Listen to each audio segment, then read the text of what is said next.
বীর মুক্তিযোদ্ধা lieutenant colonel অবসরপ্রাপ্ত শরীফুল হক ডালিম রচিত স্বৈরাচারী আওয়ামী সরকার কর্তৃক নিষিদ্ধ ও ইতিহাসের অজানা অধ্যায় যা দেখেছি, যা বুঝেছি, যা করেছি থেকে আজ পাঠ করছি ৯২তম পর্ব।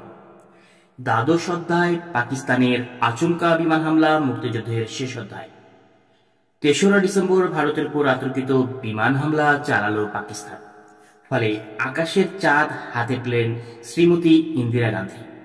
সেদিনই এক বিশাল জনসভায় যুদ্ধ ঘোষণা করে ইস্টার্ন কমান্ডকে পূর্ব পাকিস্তানে সর্বাত্মক হামলার হুকুম দিয়ে দিল্লি ফিরে গেলেন শ্রীমতী ইন্দিরা।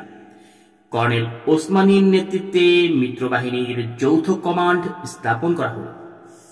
পূর্ব রণাঙ্গনে ভারতীয় ডিপ্লয়মেন্ট কর্নেল ওসমানীকে উপেক্ষা করে এককভাবে সিদ্ধান্ত নিতে থাকল ভারতীয় কমান্ডাররা। রণাঙ্গনের প্রতিটি সেক্টরে সম্মুখ লড়াইয়ে মুক্তিবাহিনীর বীরত্বের সাথে অগ্রণীর ভূমিকা পালন করা সত্ত্বেও তাদেরকে রাখা হলো লোকচক্ষুর অন্তরালে, আর ভারতীয় বাহিনী ঢাকাসহ প্রতিটি শহর বন্দরে প্রবেশ করল বিজয়ী হিসাবে। কৌশলে দেশ ও বিশ্ববাসীর কাছে দেখানো হলো ভারতীয় সেনাবাহিনী মূল বিজেতা। পাক বাহিনীকে আত্মসমর্পণ করানো হলো ভারতীয় বাহিনীর কাছে। যৌথ কমান্ডের সর্বাধিনায়ক কর্নেল ওসমানীকে সেই অনুষ্ঠানে উপস্থিত থাকার সুযোগও দেওয়া হলো না। চাণক্যদের চাল সামর্থ্য হলো, বিশ্ববাসী দেখল পাক ভারত যুদ্ধে ভারতীয় বাহিনীর বিজয়ের ফসলি স্বাধীন বাংলাদেশ। মিত্র বাহিনীর রাহুগ্রাসে ম্লান হয়ে গেল মুক্তি বাহিনীর বীরগাথা। ১৯৭২ সালের অক্টোবর মাসে লন্ডনে জনাব মাইদুল হাসানকে দেওয়া AVM খন্দকারের সাক্ষাৎকার। প্রক্ষান্তরে ভারতীয় সরকার বুঝতে পেরেছিল গণচীন বাংলাদেশের ব্যাপারে একটি রাজনৈতিক সমাধানের পক্ষে। তাছাড়া সদ্য সমাপ্ত রুশ ভারত মৈত্রী চুক্তির পরিপ্রেক্ষিতে পাক ভারত যুদ্ধের গণচীনের প্রত্যক্ষভাবে জড়িয়ে পড়ার সম্ভাবনা খুবই কম বলেও ধারণা পোষণ করছিল ভারত সরকার। এ ধরনের চিন্তাভাবনার পেছনে যথেষ্ট যুক্তি ছিল। এই অবস্থায় ঝটিকা অভিযান চালিয়ে পূর্ব পাকিস্তানকে স্বাধীন করে সেখানে তাদের পছন্দের সরকার কায়েম করতে পারা যাবে সহজেই। এ ধরনের বিশ্লেষণের পরই যুদ্ধ ঘোষণা করার সিদ্ধান্ত গ্রহণ করে ভারত সরকার। যুদ্ধের জন্য অতি প্রয়োজনীয় আনুষঙ্গিক সব প্রস্তুতি সম্পন্ন করেই সামরিক আগ্রাসনের সিদ্ধান্ত নিয়েছিল ভারত সরকার। এবারের যুদ্ধের প্রেক্ষাপট অতীতের পাক ভারত যুদ্ধের প্রেক্ষাপট থেকে সম্পূর্ণ ভিন্ন। বর্তমান অবস্থায় বিশ্ব জনমত সামরিক জান্তার শ্বেত সন্ত্রাসের বিরুদ্ধে এবং বাংলাদেশিদের স্বাধীনতার পক্ষে। মানবাধিকার এবং শরণার্থীর প্রশ্নে সারা বিশ্বের সহানুভূতিও ভারতের পক্ষে। মার্কিন যুক্তরাষ্ট্র কিংবা গণচীন যদি জিও স্ট্র্যাটেজিক কারণে কোনো পদক্ষেপ নেবার চেষ্টা করে, তবে তাদের পরম শত্রু সোভিয়েত ইউনিয়ন প্রতিক্রিয়ায় মৈত্রী চুক্তির আচ্ছাদনে নিশ্চুব্য সেনা থেকে ভারতের পক্ষ নেবেন নিশ্চিতভাবে। ফলে বেঁধে যাবে তৃতীয় বিশ্বযুদ্ধ।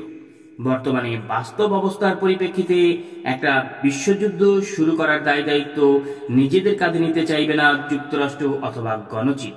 সে বিষয়ে যথেষ্ট সন্দেহ রয়েছে। সবচেয়ে বড় কথা, পূর্ব পাকিস্তানের ৮০০ কোটি জনগণ আজ পাকিস্তানের স্বৈর শাসনের বিরুদ্ধে।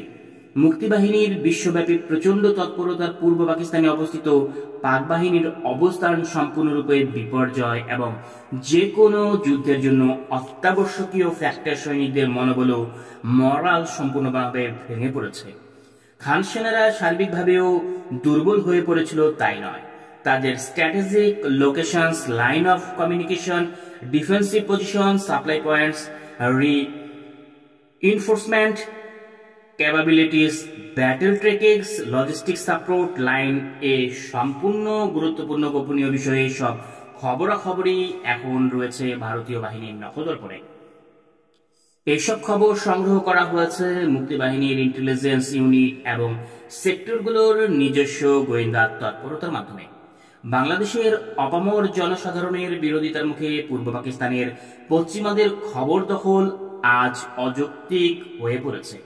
শত্রুপক্ষের অবস্থান বর্তমানে টোটালি আনটেন্ডেবল। প্রয়োজন শুধু সুযোগ মতো আক্রমণের ধাক্কা হলে কেল্লা হতে হবে। সুযোগ এসে গেল। ৩রা ডিসেম্বর বিকাল ৫টা ৪৫ মিনিটে আকস্মিকভাবে পাকিস্তানি এয়ারফোর্স প্রি-ইম্পটিভ স্ট্রাইক করে বসল ভারতের বিভিন্ন জায়গায় সার্জিস্টিক টার্গেটগুলোর উপর। একই সাথে আঘাত হানা হলো শ্রীনগর, অবন্তিপুর, পাঠানকোট, উত্তরলাই, জোশপুর, আম্বালা এবং আগ্রা বিমান ঘাটের উপরে। ঠিক সেই সময় শ্রীমতী ইন্দিরা গান্ধী কলকাতার একটা জনসভায় ভাষণ দিচ্ছিলেন। বিমান হামলার খবর তাকে দেয়া মাত্র তিনি মুহূর্তে সিদ্ধান্ত নিয়ে ওই জনসভাতে পাকিস্তানের বিরুদ্ধে সর্বাত্মক পাল্টা হামলার ঘোষণা দিলেন। কলকাতা থেকে সেদিন সন্ধ্যায় দিল্লি ফেরার আগেই eastern commander GOC general officer of commanding general আরোরাকে দিল্লির সেনা সদন থেকে হুকুম দেওয়া হলো পূর্ব পাকিস্তানকে সর্বাত্মক হামলা চালাবার জন্য। জেনারেল আরোরার অধীনে দেওয়া হলো 3টি স্বয়ংসম্পূর্ণ আর্মি কোর, দ্বিতীয়, 33 এবং চতুর্থ কোর। এছাড়াও দেওয়া হলো অ্যামুনিকেশন জোন হেডকোয়ার্টার্স আরও একটি ভ্রাম্যমাণ আর্মি ইউনিট। এছাড়া দ্বিতীয় কোরের অধীনে দেওয়া হয়েছিল অতিরিক্ত একটি মিডিয়াম আর্ম রেজিমেন্ট এবং একটি লাইট আর্ম রেজিমেন্ট। এই কোরের কমান্ডার ছিলেন gen TN. Raina. Headquarters Krishnanagar. এই কোরের অধীনে দেওয়া হয়েছিল অতিরিক্ত আরও একটি মিডিয়াম আর্টিলারি রেজিমেন্ট ও একটি ইঞ্জিনিয়ার্সের ব্রিজিং ইউনিট। 33 কোরের কমান্ডার ছিলেন জেন তাপা। হেডকোয়ার্টার্স শিলিগুড়ি। এই কোরের অধীনে দেওয়া হয়েছিল অতিরিক্ত একটি লাইট আর্ম রেজিমেন্ট, একটি মিডিয়াম আর্টিলারি রেজিমেন্ট এবং একটি ইঞ্জিনিয়ার্সের ব্রিজিং ইউনিট।